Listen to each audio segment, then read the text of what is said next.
कपड़ों में बोइंग और स्क्यूइंग अगर हो जाए तो बनने वाले गारमेंट में पकरिंग और झोल की समस्या उत्पन्न हो जाता है, जिससे एंड यूज कस्टमर प्रभावित होता है और ब्रांड के वैल्यू में गिरावट आ जाता है। हाय फ्रेंड, नमस्कार। आप देख रहे हैं शर्मा टेक्सटाइल ज्ञान। अगर आप मेरे चैनल पर नए हैं तो चैनल को सब्सक्राइब कर लीजिए, बेल आइकन को प्रेस कर लीजिए ताकि इस तरह का इन्फॉर्मेटिव वीडियो का नोटिफिकेशन सबसे पहले आपके पास पहुंचे। तो आज स्टार्ट करते हैं आज का टॉपिक। आज का टॉपिक है कि बोइंग क्या होता है, स्क्यू क्या होता है और इसको मेजरमेंट कैसे करते हैं और कैलकुलेट कैसे करते हैं, यानी फाइंड कैसे करते हैं।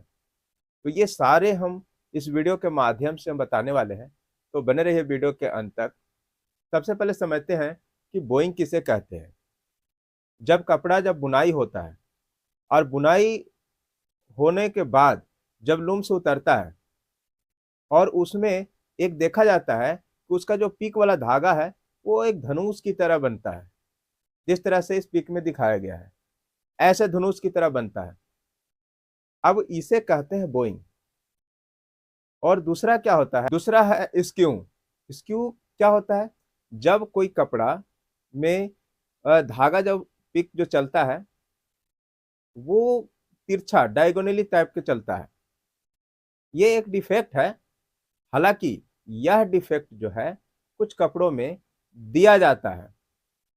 क्यों दिया जाता है? क्योंकि उसके कंस्ट्रक्शन के हिसाब से कुछ कपड़ों में स्क्यू दिया जाता है, ताकि क्योंकि उसका डायगोनल उसका डिजाइन होता है, रिब होता है, इसलिए कुछ उसमें कपड़ा में ऑलरेडी दिया जाता है, इनिशियली में दिया जाता है, ताकि वो वॉशिंग होकर के वो फिर स्क्यू उसमें कम हो जाए।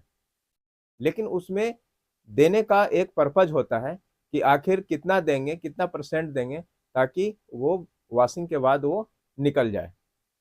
तो स्क्यूइंग क्या होता है? स्क्यूइंग क्या होता है, जैसे ये पिक में दिखाया गया है, इसमें क्या है कि कपड़ा इस तरह से डायगोनली, कपड़ा में धागा जो चलता है वो डायगोनल हो जाता है, तिरछा हो जाता है। ठीक है। अब राइट साइड से अगर तिरछा हुआ तो राइट साइड स्क्यू कहेंगे, और लेफ्ट साइड से तिरछा होगा तो उसको क्या बोलेंगे? लेफ्ट साइड स्क्यू कहेंगे। इसमें क्या है कि इन दोनों को स्क्यू और बोइंग निकालने का एक तरीका है। उसको हम कैसे ज्ञात करते हैं, मेजरमेंट कैसे करते हैं। सबसे पहले हम बोइंग मेजरमेंट करने की तरीका को समझाते हैं। बोइंग में जैसे आपको पहले बताएं क्या कि कपड़ा है और उसमें धनुष की तरह से बन रहा है। अब ये देखिए धनुष की तरह से बन रहा है, तो इसके सबसे मैक्सिमम मैक्सिमम यहाँ से मापा जाता है कि मैक्सिमम कितना ये धनुष की तरह बन रहा है, कितना सेंटीमीटर।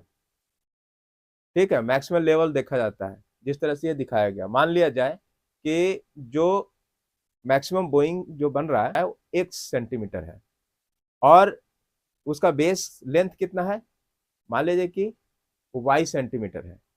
तो इसका एक फॉर्मूला होता है बोइंग परसेंटेज निकालने का। तो बोइंग परसेंटेज इक्वल टू क्या होगा? X divided by Y into 100, क्योंकि परसेंटेज में निकालना है।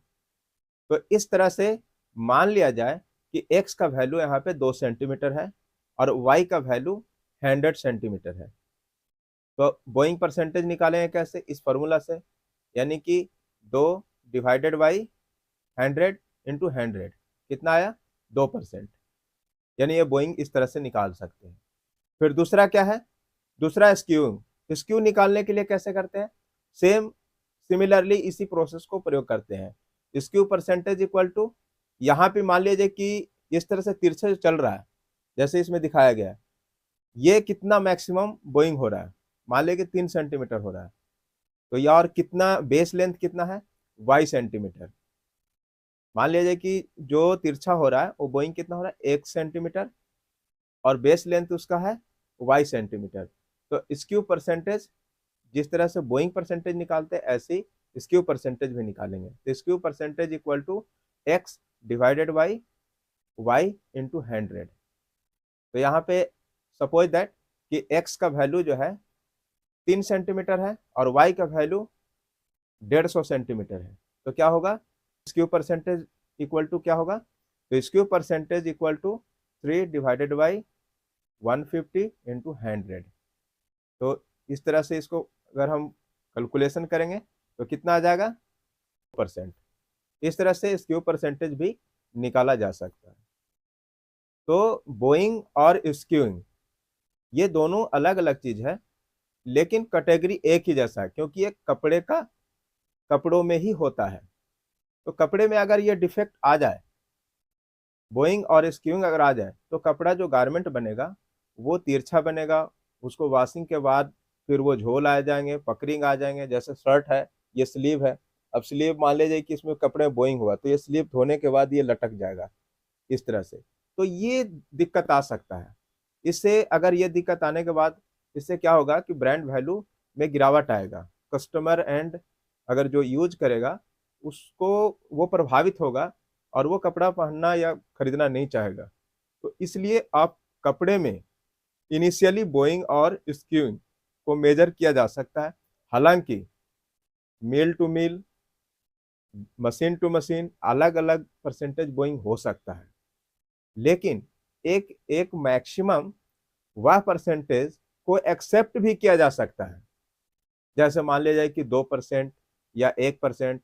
कोई कोई क्लाइंट 2% एक्सेप्ट करता है, कोई कोई 1%, कोई कोई 0% पे चलता है। हालांकि 0% तो कपड़ों में बोइंग को हटाया नहीं जा सकता, लेकिन लेकिन क्लाइंट का एक रिक्वायरमेंट होता है कि कितना परसेंट उसको एक्सेप्ट कर सकता है, क्योंकि कपड़े में एक प्रॉपर्टी है। ये डिफेक्ट है, लेकिन एक प्रॉपर्टी है कि स्क्यू आ ही जाता है, बोइंग आ ही जाता है। इसको कंप्लीटली खत्म नहीं किया जा सकता, लेकिन उसको कितना परसेंट एक्सेप्ट कर सकता है ये किया जा सकता है। तो इस तरह से क्लाइंट टू क्लाइंट ये वैरी करता है कि कितना परसेंट एक्सेप्ट कर सकता है। आई होप इस वीडियो से काफी कुछ सीखे होंगे। तो मिलते हैं इसी तरह से नए इंफॉर्मेटिव वीडियो के साथ। तब तक के लिए जय हिंद, जय भारत, धन्यवाद, वंदे मातरम।